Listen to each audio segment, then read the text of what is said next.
नमस्कार दोस्तों, कहानी कथा के चैनल पर एक बार फिर से आप सभी मित्रों का भरपूर स्वागत है। दोस्तों, हम आपके सामने अपनी एक नई कहानी को लेकर प्रस्तुत हैं आज, जिसका शीर्षक है मिट्टी की कहानी। दोस्तों, ये कहानी एक सत्य घटना पर आधारित है। कहानी यदि आपको पसंद आती है तो कहानी को लाइक करें, चैनल को सब्सक्राइब करें और बेल आइकॉन दबाना न भूलें। नारायण और उसकी पत्नी सरस्वती दोनों महाराजगंज से दिल्ली में आकर मजदूरी करते थे। दोनों ही एक फैक्ट्री में ठेकेदार के माध्यम से नौकरी करते थे। यमुना किनारे के खादर में बहुत सी झुग्गी झोपड़ियाँ थीं, जिनमें से ये दोनों रहते थे। वहाँ एक छोटी सी झोपड़ी किराए पर ले रखी थी। खाली ज़मीनों पर अवैध झुग्गी झोपड़ियाँ बसाकर किराए पर देना एक अवैध परंतु संगठित व्यवसाय था भारत में, जिसमें बाहुबली और माफिया घुसे हुए थे।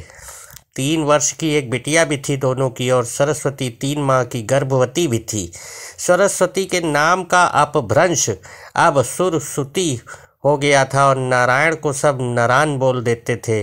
कोरोना महामारी ने भारत में दस्तक दे दी थी। नारायण और सरस्वती जैसे मजदूरों को कोरोना भी कुछ है, ये पता तब चला जब लॉकडाउन के कारण पूरी दिल्ली के बाजार पूर्णतया बंद हो गए। फैक्ट्री मालिक, जो कभी इन मजदूरों से सीधे कोई संपर्क नहीं करता था, उसने इन्हें खुद तनख्वाह और कुछ अतिरिक्त पैसा दिया और बोल दिया था कि लॉकडाउन खुलने पर बुलवा लूँगा। दोनों अपने झोपड़े में रहते थे। गर्मी भी अब परवान पर थी। इनके हाथ में पैसा तो था, पर बाजार बंद होने के कारण कुछ भी नहीं मिल पा रहा था। जैसे तैसे करके कोई दुकान खुली मिल जाती तो उससे ही कुछ राशन ले लेते थे, वो भी महंगी दरों पर मिल रहा था। लेकिन ये लॉकडाउन की खामोशी कुछ ज़्यादा ही भयावह होती जा रही थी। पुलिस जहाँ भीड़ देखती वहीं खदेड़ देती। पूरी दुनिया मुँह लपेटे घूम रही थी। बहुत सारे मजदूर अपने घरों की तरफ चल दिए थे, लेकिन ये दोनों रुके हुए थे। इनकी कॉलोनी में भी लोग आते थे। इनको मास्क और बिस्कुट बांटकर फोटो खिंचवा कर चले जाते थे। अफवाहों का दौर गर्म था। लोगों में तरह तरह की चर्चा थी कि हवा से भी फैल रही है ये बीमारी। अब लगभग सभी अपने घरों की ओर चल दिए थे। कोई मौत को निश्चित मानकर अपने परिवार के पास जाने को आतुर था, तो कोई काम धंधा न होने की मजबूरी में। सरस्वती अपनी छोटी बच्ची और अपने गर्भ के कारण हिम्मत नहीं जुटा पा रही थी। सरस्वती ने बिटिया को सुला दिया था और एक प्लास्टिक के टुकड़े से उसकी हवा कर रही थी।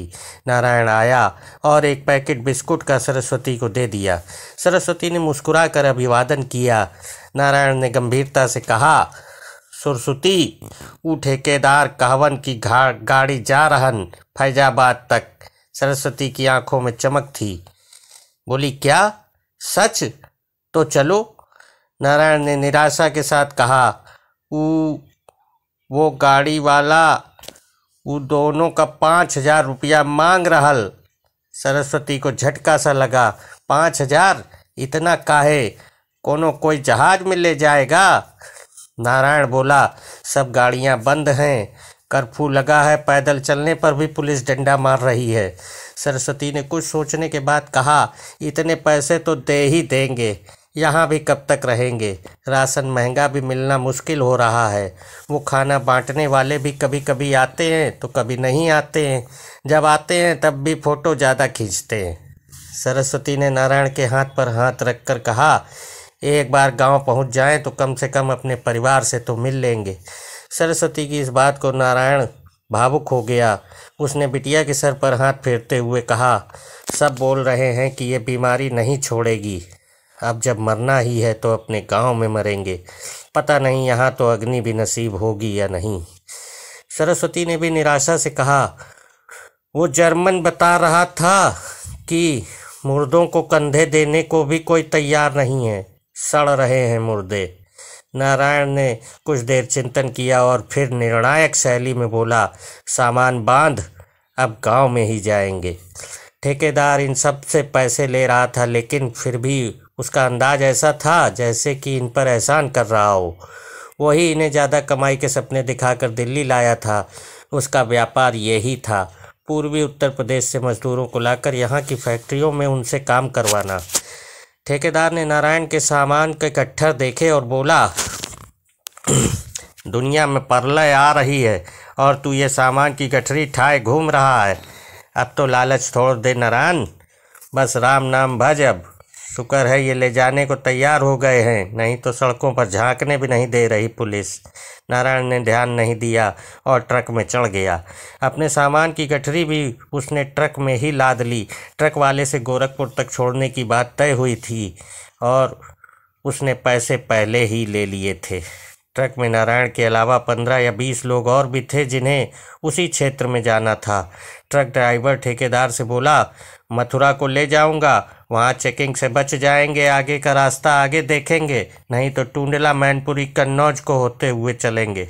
ठेकेदार ने ट्रक में चढ़ते हुए कहा, भैया तुम्हें बताए दिए हैं कितने कितने उतरनो सबन, अब जो सही लगे करो, जो जाने वो ताने, हमसे कछु न कहो। सभी को बेहद सुकून महसूस हो रहा था ये सोचकर कि चलो अब अपने गांव पहुंच जाएंगे। मजदूरों में ही से एक मजदूर ने ट्रक में चलते ही महादेव के नाम का उद्घोष किया, बाकी ने भी साथ दिया। एक मजदूर ने तंबाकू हथेली पर निकाला और उसमें से कुछ खराब तुनके और पत्ती बीनने लगा। तभी नारायण ने आत्मीयता से कहा, थोड़ा सा बढ़ा ले भैया। उस मजदूर ने मुस्कुराहट से नारायण को प्रति उत्तर भी दिया। फिर और भी लोगों ने उसकी तरफ याचना भरी दृष्टि से देखा तो उसने 8 से 10 लोगों के लायक तंबाकू हथेली पर निकाल लिया और अपनी मस्ती में तंबाकू और चूने को सधे हुए हाथों से मिश्रण बनाकर रगड़ते हुए गुनगुनाने लगा, रहुआ बिना के पूंजी भी रही है दर्द कैसा। तभी उसके कंधे पर एक साथी मजदूर ने हाथ रखा तो उसने अपनी गुनगुनाहट को विराम दिया और मुस्कुराते हुए उसकी तरफ देखा। उस मजदूर ने संजीदगी से कहा, भैया आए रहे थे कछु पैसा कमा कर घर भिजवाएंगे, बस इसीलिए वहाँ वो यहाँ हम बिरहा की आग में जलते रहे। तंबाकू रगड़ रहे मजदूर ने खीसे निपोर कर कहा, तो भैया यहाँ आके भैल कोल्हू का बैल कछु हाथ लगा का। उस मजदूर ने मायूसी से उत्तर दिया, ठेकेदार बोले थे कुछ दिन बाद वापस आ जाना, कछु पैसा जोड़कर, जो जोड़ा वो तो ले ली इसने भाड़ा। तंबाकू रगड़ते रगड़ते वो मजदूर फिर हंसकर बोला, का भैया भीख ना मांगा, वाहे खातिर मजदूरी किए ना, लेकिन का हुआ, लाइन में लग लग भीख मांगी खाने की और ससुरों से फोटो भी खिंचवाए। इस बात पर सरस्वती जो अभी तक घूंघट किए मौन थी वो तुनक कर बोल पड़ी। बहुत लज्जा आती थी, का करें, पेट के मारे सब सहना पड़ी और बार बार पैकेटवा को पकड़ा कर फोटो खींचते थे। नारायण को उसका मर्दों के बीच यूं बोलना अच्छा नहीं लगा। उसने उस पर अपना मर्दाना रोब जमाते हुए कहा, काहे खखुआ के चढ़ी बैठल, खामोश रहो ना। इतने समय में उस मजदूर के पारंगत हाथों ने तंबाकू को रगड़कर उसे मटमैली से हरी रंगत में बदल दिया था। जब उसने जोरदार थपकी लगाई तो उसकी गंध सबके नथुनों को उत्तेजित कर गई। मजदूर तंबाकू से भरी हथेली आगे बढ़ाते हुए बोला, ई ससुरा कोरोना का डीएम घुट गैस रगड़ा खाकर लियो भैया, पर तनी हमार लिए भी छोड़ दियो। सब मजदूर ठठाकर हंस दिए। सबने थोड़ा थोड़ा पत्ती लेकर अपने होठों में दबा ली। नारायण की बिटिया सरस्वती की गोद में ही सो गई थी। कुछ लोग औंघा रहे थे तो कुछ आपसी चर्चा में मशगूल थे। अभी 2 घंटे का सफ़र ही हुआ था कि गाड़ी में एकदम से ब्रेक लगे और गाड़ी रुक गई। अभी वो सदाबाद के पास ही आए थे। पुलिस चेकिंग से बचने को ड्राइवर अलग रास्तों से आया था। ठेकेदार भागकर पीछे आया और हड़बड़ाहट में बोला, उतरो उतरो, सब नीचे उतरो। फिर वो उन्हें सड़क से हटाकर अलग रास्ते पर ले गया और आगे जाकर बोला, इस रास्ते से आगे जाकर सड़क पर मिलो, सब चेकिंग चल रही है। एक बार पकड़ लिया तो उसकी गाड़ी जब्त हुई जाएगी और हमें तुम्हें सबको कर देंगे बंद पूरे महीने के लिए। मजदूरों के चेहरे पर अब परेशानी दिखने लगी। उन्होंने पैसे सारे दे दिए थे। एक मजदूर बोला, अरे ठेकेदार साहब, पुलिस से कछु कहा सुनकर देख ले ना। ठेकेदार ने माथे में सलवट डालते हुए कहा, इतनी बुद्धि तो मुझे भी दी है भगवान ने, बात करेंगे, लेकिन भैया इतनों को देखकर आगे न जाने देंगे वो। नारायण थोड़ा हिचकते हुए बोला, वो आ तो जाएगा हमें लेने ठेकेदार साहब।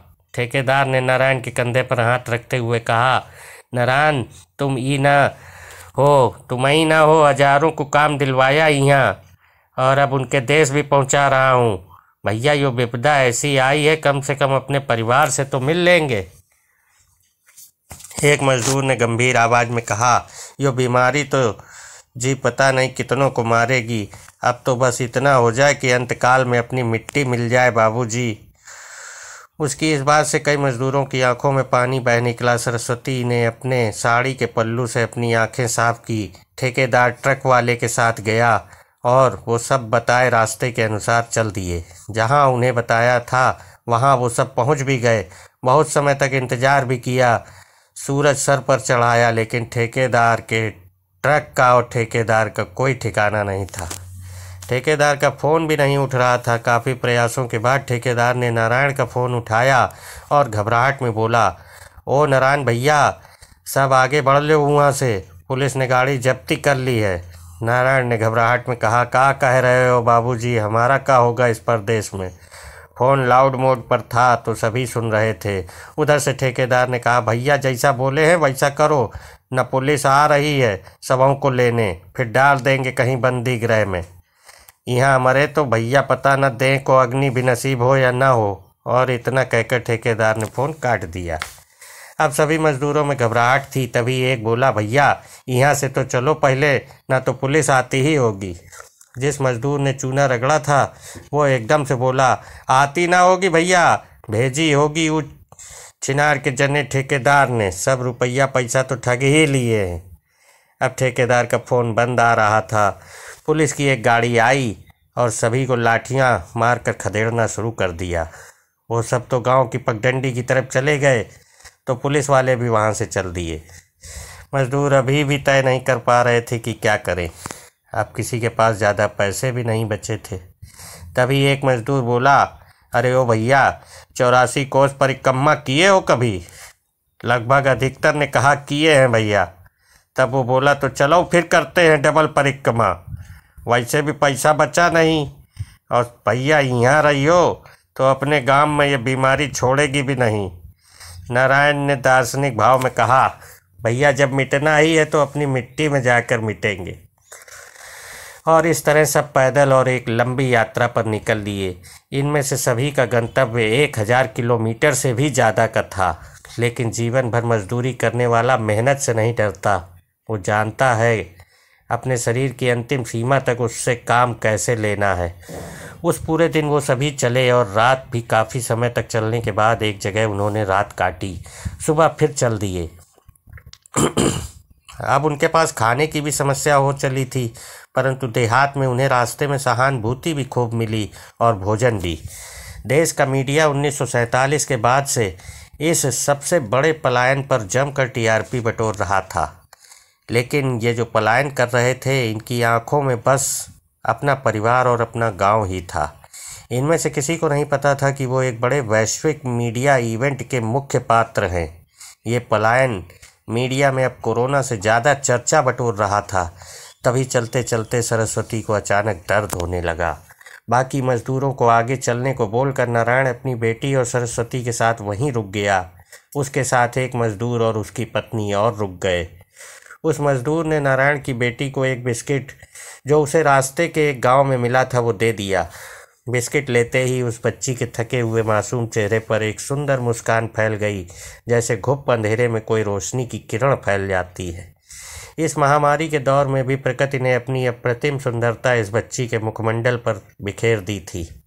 सरस्वती एकदम से जमीन पर बैठ गई और पीड़ा से कराहते हुए बोली, अब न हो पाएगा, देह में बिल्कुल जान न बची है। पता नहीं पीड़ा बढ़ती ही जा रही है। उसके मुख से एक कराहट निकली। नारायण ने उसके माथे पर हाथ फेरते हुए उसे पानी पिलाया और बोला, हे सरस्वती, थोड़ा हिम्मत करो रे।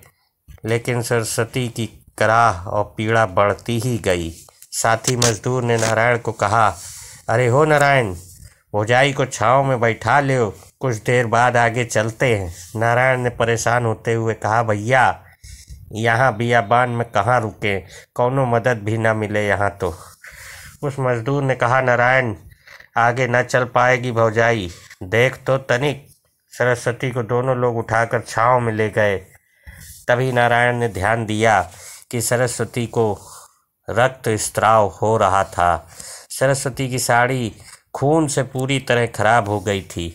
सरस्वती दर्द से करा रही थी। साथ में चल रही स्त्री ने नारायण और साथी मजदूर को अलग जाने का इशारा किया और सरस्वती को संभालने में लग गई।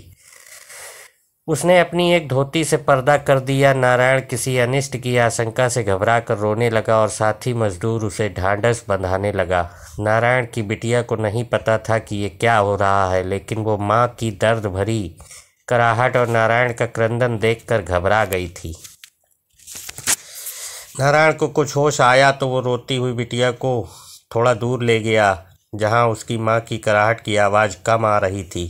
कुछ समय बाद जब सरस्वती शांत हो गई तो नारायण सरस्वती को देखने उसके पास आया। उस महिला ने सरस्वती को दूसरी साड़ी पहना दी थी और रक्त से सनी उसकी साड़ी वहीं पास में पड़ी हुई थी। उस महिला ने नारायण के पास आकर भीगी आंखों से कहा, भैया सरस्वती का लल्ला ना रही अब। नारायण सरस्वती के पास गया और उसके सर पर हाथ फेरने लगा। उसकी बिटिया कुलबुलाते हुए उसकी गोद में छिप गई। दर्द से अब राहत था, लेकिन हृदय में उसके अजन्मे बच्चे के यूं काल का ग्रास बन जाने के घाव बहुत थे। ये मानसिक पीड़ा उस दैहिक दर्द से भी ज़्यादा थी। अपनी बेटी के कोमल हाथों के स्पर्श से सरस्वती के चेहरे पर एक शांति का भाव आ गया। सरस्वती ने रोते हुए नारायण से कहा, देखिए ना, हमारे लल्ला ने तो अभी दुनिया भी देखी नहीं थी और लील गई ये महामारी उसे भी। नारायण ने उसे अपने अंक में लेते हुए कहा, रो मत सरस्वती, बिटिया घबरा जाई, भगवान सब सही करेगा। सरस्वती ने भगवान को कोसते हुए कहा, हम मजदूरों का कोई भगवान नहीं, कहीं नहीं जाना मुझे, बस अब तो यहीं मर जाऊंगी अपने लल्ला के साथ ही। और सरस्वती हिड़की देकर रोने लगी। नारायण ने कहा, ना सरस्वती ना, ऐसी बात ना कर, जी को तनी मजबूत कर, यहाँ परदेश में ना मरेंगे, मरना है तो अपने गांव जाकर ही मरेंगे, अपनों के साथ। सरस्वती ने अपनी हिचकी को रोकते हुए कहा, यह भी तो अपना ही था, जिन बच्चों के खातिर इतना दूर आए, मेहनत मजदूरी करे खातिर, वही न रहे तो काहे लाने गांव जाए। नारायण ने तब उसके सर पर हाथ फेरते हुए कहा, अपनी मिट्टी की खातिर सरस्वती, जिस मिट्टी से पैदा भय उस मिट्टी में ही मिलेंगे, ये हमारी धरती ना सरस्वती, चलना तो पड़ेगा। नारायण की बात सुनकर से सरस्वती अतीत की यादों में पहुंच गई। जब वो पहली बार गौने के बाद मायके से चली थी तो माँ ने रोते हुए विदा करते समय कहा था, यहाँ से तेरी विदाई हो गई बिटिया, अब अंतिम विदाई ससुराल से ही होगी बस। सरस्वती को याद आया कि जब वो गांव में आई थी नई नवेली दुल्हन बनकर, तो बस परिवार और कुटुंब ही नहीं, पूरे मोहल्ले का उल्लास का माहौल था। वो हर व्यक्ति बहू बेटी या भौजाई बनकर आई थी। मर्यादाओं का बड़ा भार उसके कंधों पर था। चूल्हे को लीपते समय उठने वाली वो सौंधी खुशबू उसके नथुनों में भर गई। उसके ससुराल की हवाओं की खुशबू और वहाँ की मिट्टी की खुशबू ने उसके मस्तिष्क और उसकी कल्पनाओं को महका दिया। सरस्वती के निस्तेज चेहरे पर अचानक एक तेज आ गया और जोश के साथ वो उठकर चल दी अपनी मिट्टी के लिए, अपने गांव के लिए। दोस्तों, ये कहानी मिट्टी समर्पित है उस मजदूर वर्ग को जिसने 1947 के बाद से भारत में सबसे बड़ा पलायन को सहा। ये शब्द उन मजदूरों की पीड़ा और जिजीविषा की वानगी भर है। कोरोना महामारी के समय मजदूरों के पलायन में ऐसी अनेक करुणा भरी और साहस से परिपूर्ण घटनाओं का साक्षी ये समय रहेगा।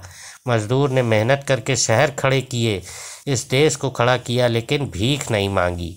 जब समस्त विश्व कोरोना महामारी से सहम गया था, तब उस मजदूर वर्ग ने उस जीवटता का परिचय दिया जो इतिहास के पन्नों पर उस मजदूर के अपनी मिट्टी से प्रेम की तरह ही अमिट छाप बन गई।